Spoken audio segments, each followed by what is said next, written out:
গত দিবসে আমরা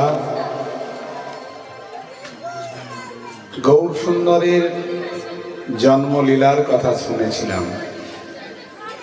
যে কীর্তনটি হলো দেখলেন, সমস্ত গৌর ভক্তগণ মিলে তারা আনন্দ উৎসব করছে গৌর হরির জন্মোৎসবে। ঠিক যেমনটি আমার ব্রজেন্দ্র নন্দন কৃষ্ণ যখন নন্দ ঘরেতে অবতীর্ণ হয়েছিলেন, তখন যেমন সারে ব্রজবাসী এসে নন্দের ভবন আনন্দে মঙ্গল ধ্বনিতে ভরিয়ে দিয়েছিল নিত্য গীত বাদ্যেতে, আজকে সেই শ্যাম গৌর হরি রূপে নদিয়ার নবদ্বীপ ধামে অবতীর্ণ হয়ে সমস্ত ভক্তগণকে আনন্দে ভরিয়ে তুলছে। কি অপূর্ব! দেখুন, গৌর সুন্দরের প্রতি যদি অনুরাগ না জন্মায়, দাপর যুগে কৃষ্ণ লীলাতে অপরাধের বিচার ছিল, আর এই কলিযুগে গৌর সুন্দর পাপী তাপী অধম পাপী পাষণ্ডী প্রত্যেককে তিনি অস্ত্র ছাড়া কেবল কৃষ্ণ নাম রূপ প্রেম দিয়ে সবাইকে শোভন করেছেন। এমন গৌরের কথা যে না শুনল, এমন গৌরের পূজা যে মনুষ্য জীবন পেয়ে না করল, এমন মনুষ্য জীবন পেয়ে যে গৌরের ধ্যান না করল, যে আমার গৌরের ভজন না করল, তার জীবন ধিক ধিক্কার, বৃথা তার মনুষ্য জীবন। যদি গৌরের ভজন কেউ না করে, বারবার শুধু গৌরের কীর্তন যদি কেউ করে, গৌরের কথা যদি কেউ শোনে, গৌরের পূজা যদি কেউ করে থাকে, গৌরের এই অনুষ্ঠানের আয়োজন যদি কেউ করে, প্রত্যেকেই তারা গৌর সুন্দরের কৃপা লাভ করবে, এই বিষয়ে কোনো সন্দেহ নাই।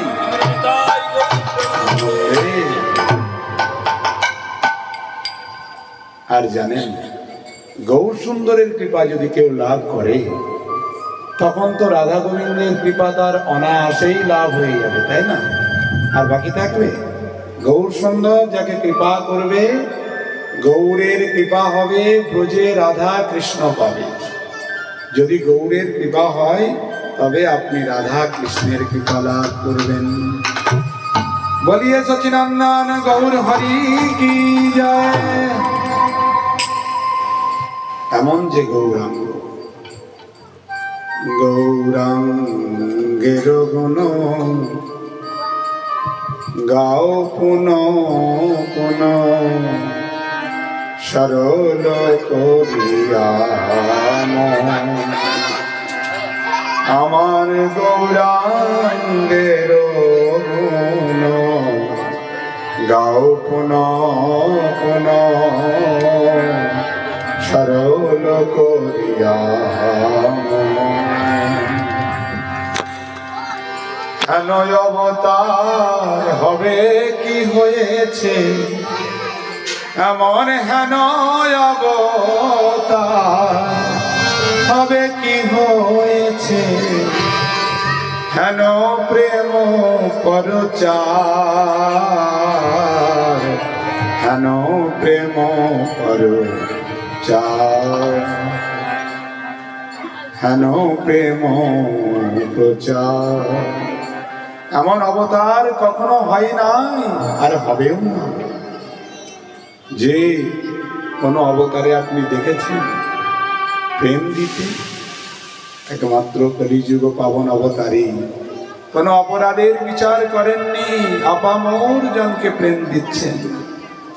তাই সচিনন্দন গৌর হরি অবতীর্ণ হয়ে কলিযুগকে শুধু ধন্য করে নাই, কলিযুগের মানুষ হিসেবে আমরাও ধন্য হয়েছি। এই অষ্টাবিংশতি কলিযুগে, যে কলিযুগে গৌর সুন্দর এসেছেন, সেই কলিযুগে আমাদেরও জন্ম হয়েছে।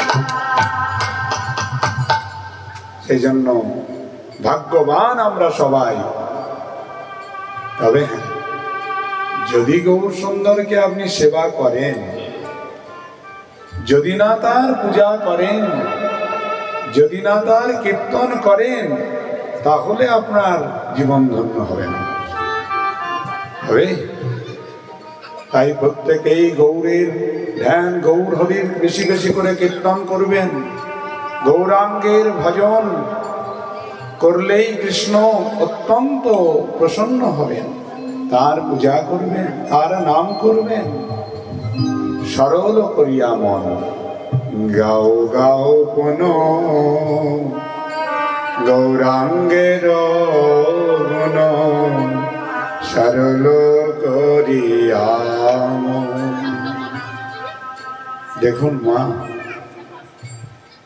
হরিভজন করতে গেলে সরলতা হচ্ছে প্রধান। চালাকির দ্বারা কোনদিন গৌর সুন্দরের কৃপা লাভ হয় না। যার বিদ্যা, পাণ্ডিত্য, জ্ঞান, জ্ঞানের গরিমা, কর্মের গরিমা, যোগের গরিমা, তপস্যার গরিমা, কোনো কিছু দিয়ে গৌরাঙ্গের কৃপা পাওয়া যাবে না।